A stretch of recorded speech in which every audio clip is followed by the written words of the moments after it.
欢迎来到新兴消息频道，请订阅频道，所以大家不要错过当天最热门的新闻。我们今天的时事通讯包括以下内容：Happiness to 10,000 Homes 播完9集，给演员演技排个名。赵丽影帝无老戏骨刘威第2。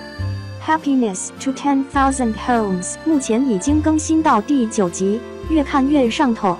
该剧不仅故事情节很吸引人，矛盾冲突一个接着一个，一波未平一波又起，而且细节处理也很真实，大到场景的设计，小到服装道具的安排，都经得起推敲。浓郁的乡村气息扑面而来。另外大多数演员也选得好，赵丽颖演出了一个不服输、认死理的农村小媳妇该有的精气神，老戏骨池鹏也呈现了炉火纯青的神演技。但就算都是好演员，演技也有高下之分。目前 Happiness to 10,000 Homes 已经播完9集，主要演员悉数登场，他们在剧中的表现如何？谁和角色浑然一体？谁的演技还有待提高？我想大家的心里都有了评判。那么今天咱们就不妨对 Happiness to 10,000 Homes 中几位主要演员的演技做一个排名。我们选择了在其中表演出彩的8位演员，其中既有演技精湛的老戏骨，也有备受注目的实力派。当我们将他们放到一起对比时，那其中的差距就出来了。咱们先从第8名说起。第8名，罗晋扮演关涛。罗晋这几年风头正劲，出演的《鹤唳华亭》《安家江山》如此多娇等剧也很受欢迎。无论是都市剧还是古装剧，他都能通过细腻的表演，让观众认同他所出演的角色。这次在 Happiness to 10,000 Homes 中，罗晋是作为特邀演员，出演了资深律师关涛一角。虽然目前戏份不多，出场次数有限，但每一次出现都能牢牢抓住观众的视线。尤其值得肯定的是，他很擅长通过细微的眼神来展现人物的内心变化。关涛是位律师，久经职场考验，使他既有严谨的工作作风，又具备察言观色的能力，而且情商还高，说话滴水不漏。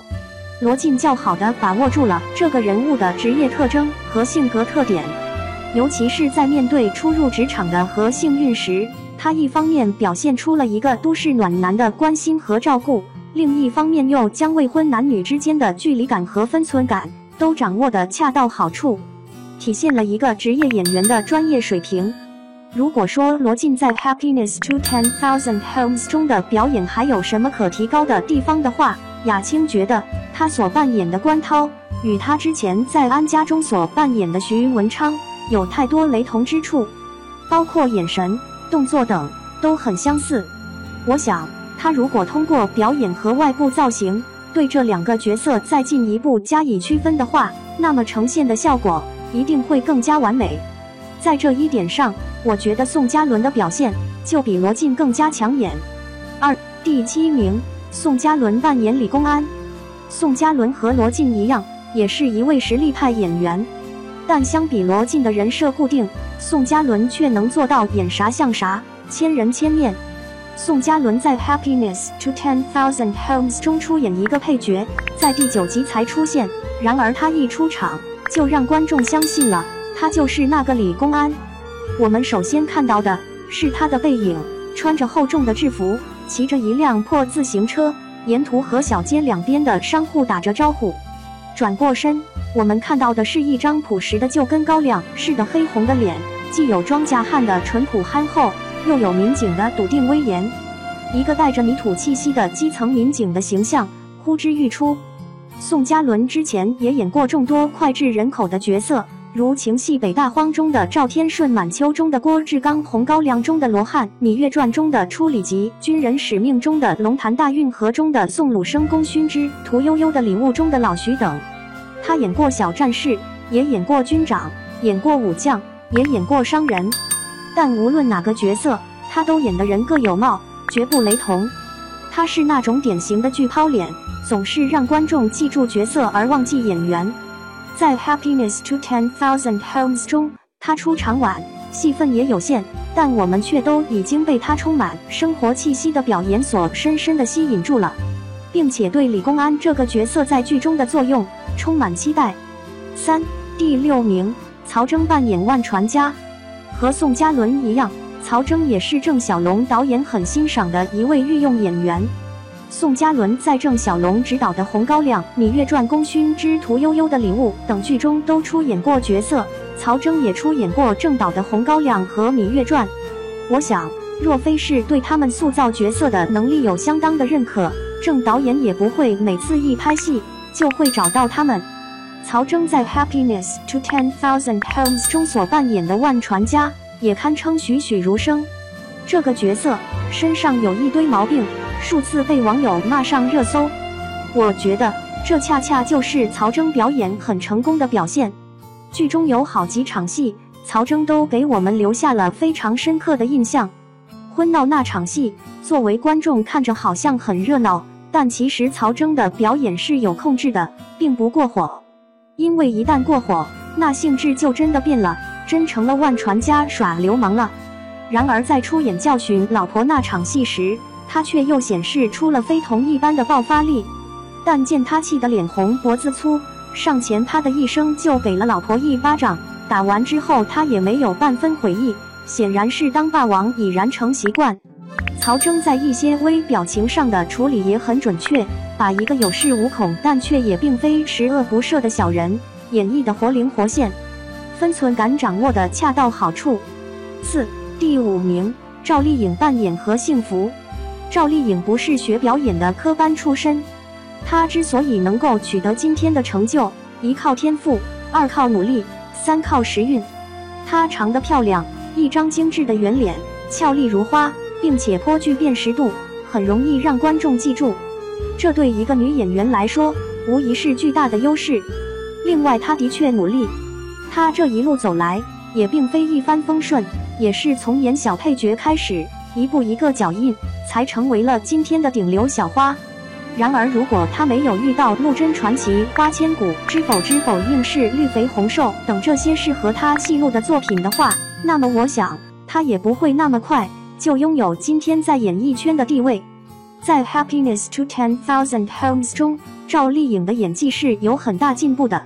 如果说之前她所扮演的角色多少都带有固定表演模式的话，那么这一次她所扮演的何幸福，在表演和塑造人物角色方面都已经有了较大突破。但因为她没有专门学过表演，所以她在塑造何幸福时，更多的是靠对角色的理解和内心的感受。也就是说，她并没有太多的表演技巧，也没有模仿任何演员，而是依靠自己的体会，演绎了一个自己所认识的何幸福。这反而使她的表演显得更加真实可信。剧中有好几场戏，赵丽颖的处理都相当准确，情绪的转化也很自然。比如当何幸福打了万传家之后，她先是倔强的坚决不肯低头认错，但当时听说万传家被打出血之后，她又开始后悔和不安。再比如她去找万书记讨说法时，最初心里也是充满歉意的，可是面对不讲道理的万书记，她的倔劲就上来了，不仅小嘴巴巴的据理力争，而且眼神也由谦恭逐渐开始变得凌厉起来。令雅青吃惊的还有一点，就是赵丽颖的台词功底。何幸福在剧中的很多场戏都有大段台词，又紧又密，可是赵丽颖却完成得很好，而且口齿清晰，逻辑分明，抑扬顿挫也处理得恰如其分，还十分符合何幸福的性格特征。我觉得这点非常难得，相比较很多专业院校的学生，连最基本的台词都不过关，赵丽颖在这方面显然表现很突出，值得肯定和赞扬。但赵丽颖毕竟也有她的短板，那就是能理解几分就演几分，所以相比较表演经验丰富的老戏骨，她还有许多地方需要提高。5、第4名，张喜前扮演王有德。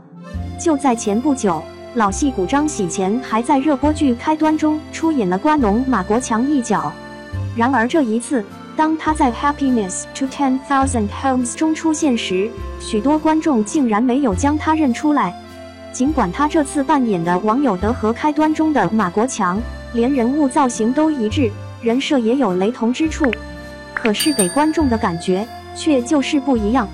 在开端中，张喜前通过细致入微的表演，将一个有过犯罪前科但总归是老实巴交的普通瓜农，在遭遇突发状况时的警惕、暴怒和悲切，都刻画得入木三分。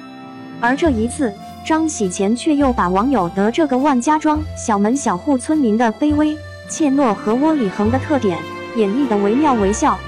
从中我们可以看到，为了体现王有德的性格，张喜前设计了人前弓着腰、佝偻着上半身，面对大人物随时保持讨好笑容的外部形体，将王有德胆小怕事、不善言辞而又阿谀逢迎的特征体现得淋漓尽致。在语言的塑造上，他又为角色设计了讲正事时总是支支吾吾，口齿也颇为含混，只有在家里炫耀自己光荣历史时才底气足、嗓门高的特点，也为这个角色增色不少。表演讲究声台行表，张喜前显然都完成得很好，而也正因为在细节上下足了功夫，所以就算出演同类角色，他也演绎出了完全不同的效果。这就是一个好演员的真本事啊！6. 第3名，池鹏扮演林桂枝。看过《Happiness to 10,000 Homes》的许多观众都说，在剧中扮演婆婆的那位演员演得可真是太好了，一颦一笑、一个神情、一个动作，都仿佛农家老妇人的再现。雅青也有相同的看法，池鹏真是个好演员，他打年轻的时候起就特别会演戏。我记得1982年，他在81场拍摄的电影《红线》中出演过子娥这一角色，虽然长得并不是十分漂亮，但演技却真是令人赞叹。后来他由山东话剧院调入西安电影制片厂，出演了更多影视剧，塑造了各种不同的人物形象，可是每一次都能给观众带来不一样的全新感受。比如《黄河谣》中的柳兰沂蒙中的于宝珍，《温州一家人》中的赵银花，那条河中的徐启芳，《觉醒年代》中的葛建豪，《守岛人》中的王世花母亲等，不同的角色、不同的身份、不一样的性格，却都被他塑造得鲜活逼真。在《Happiness to 10,000 Homes》中，他再一次呈现了神演技。最初其实观众并未留意到他的存在，可是随着剧集的播出，越看他的表演，却越觉得韵味醇厚，难怪有那么多网友在弹幕中留言，强烈要求为他所扮演的林桂枝加戏。那么，池鹏的表演好在哪里？雅青觉得，好就好在一有层次，二有惊喜。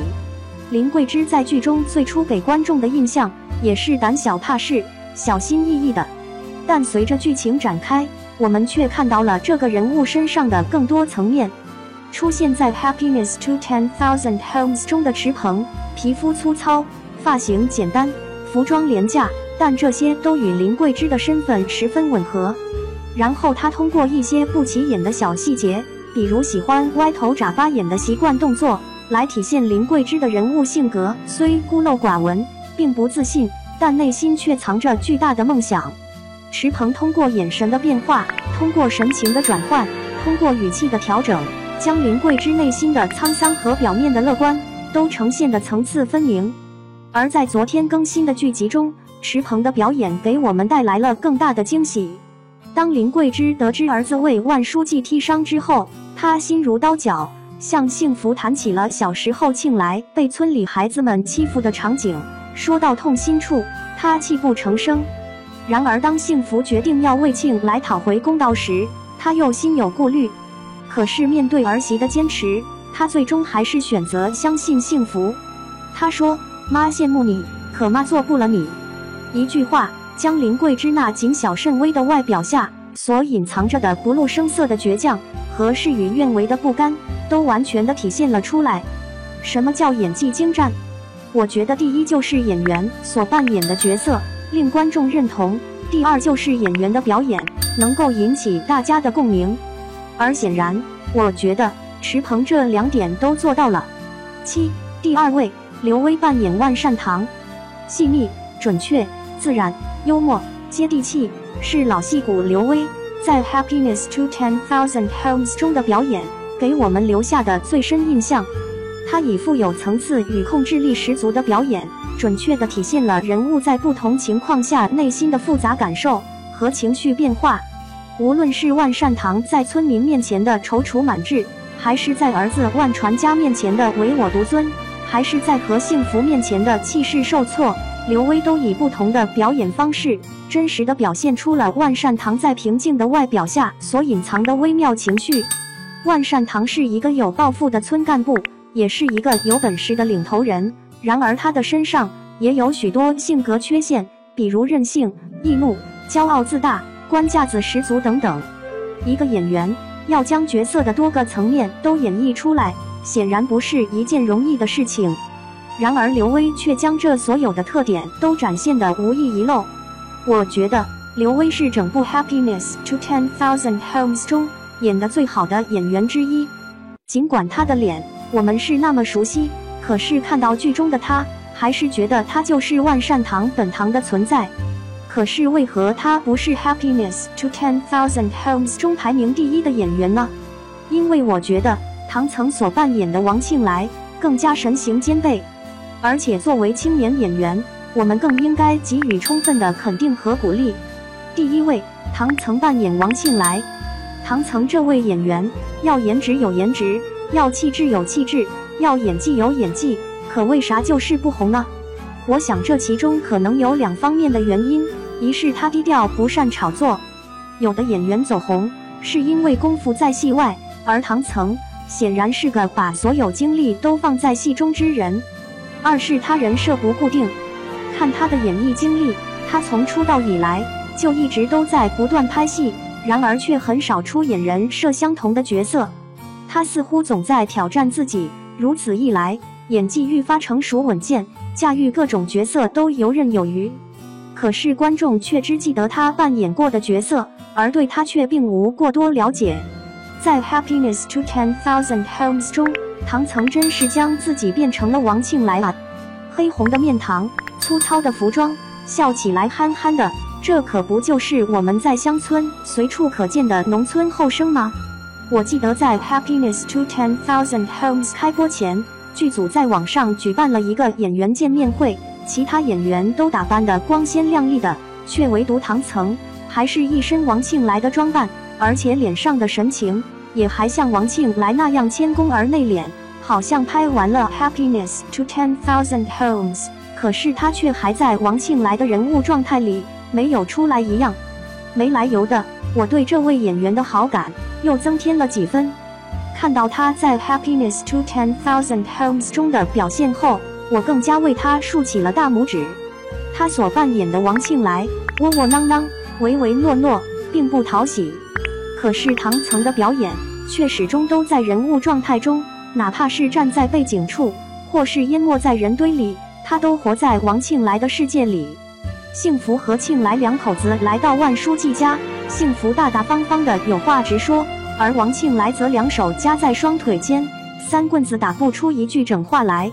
这个小小的动作，一下就把王庆来的性格特征给表现了出来。我觉得唐曾是一位沉得下心来的好演员，不浮躁，不取巧，踏踏实实，埋头苦干。如今像他这样的年轻演员真是太少了，因为少，所以显得格外珍贵。我想，如果他一直这么认认真真、兢兢业业的话，那么他成为一名演到80岁的大演员也并非难事。我们都期待他能在演艺事业上取得更大的成就。